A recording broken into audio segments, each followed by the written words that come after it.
pense que l'explication de cette cérémonie est simple. Donc, au moment où nos différentes catégories, nos différentes équipes sont en train d'exceller sur les terrains, au niveau régional, au niveau continental, il était important, surtout les jeunes avec l'équipe U20 qui vient de gagner avec brio le tournoi zonal de l'UFOA, mais aussi leurs cadets U15 qui ont fait la même chose au Libéria, donc en gagnant de haute lutte le trophée zonal.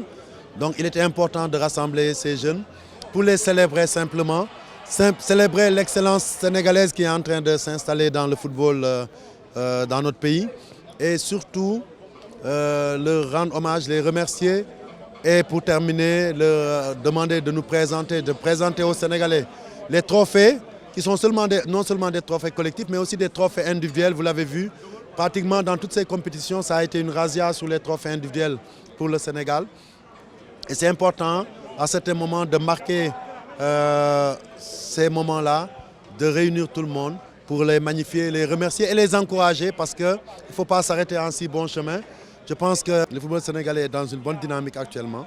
Il faut qu'on travaille à perpétuer ça et qu'on travaille aussi à faire prendre conscience à ces jeunes que tout talentueux qu'ils sont, avec un talent précoce, c'est dans le travail, dans la persévérance qu'ils continueront à grandir et à faire gagner le Sénégal partout, tout le temps et dans toutes les catégories parce que c'est ça notre objectif.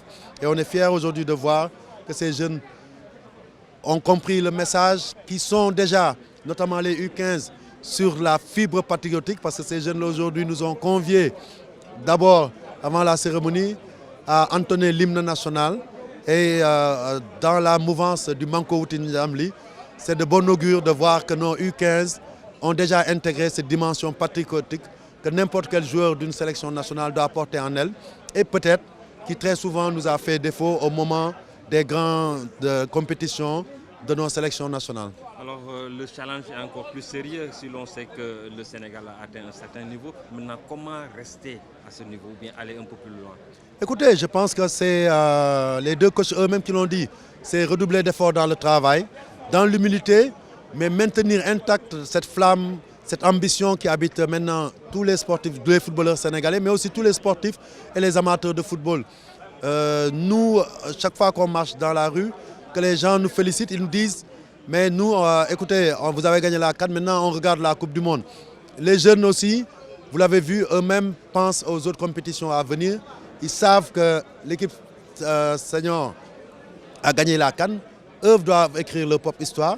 Et ça n'a pas de secret, c'est continuer à travailler comme je l'ai dit. Mais c'est aussi à charge pour la fédération de maintenir cette dynamique, de continuer aux côtés de l'État à mettre les moyens nécessaires. Parce qu'en réalité, ce qui nous fait gagner, ce n'est pas le hasard, c'est juste le fruit du travail qui est fait à la base avec nos centres techniques qu'on doit développer, mais avec les moyens accrus que nous devons mettre dans ces petites catégories, ne pas rechigner à dépenser pour avoir des résultats et surtout à motiver ces jeunes pour qu'ils puissent redoubler d'efforts à chaque compétition à aller plus loin.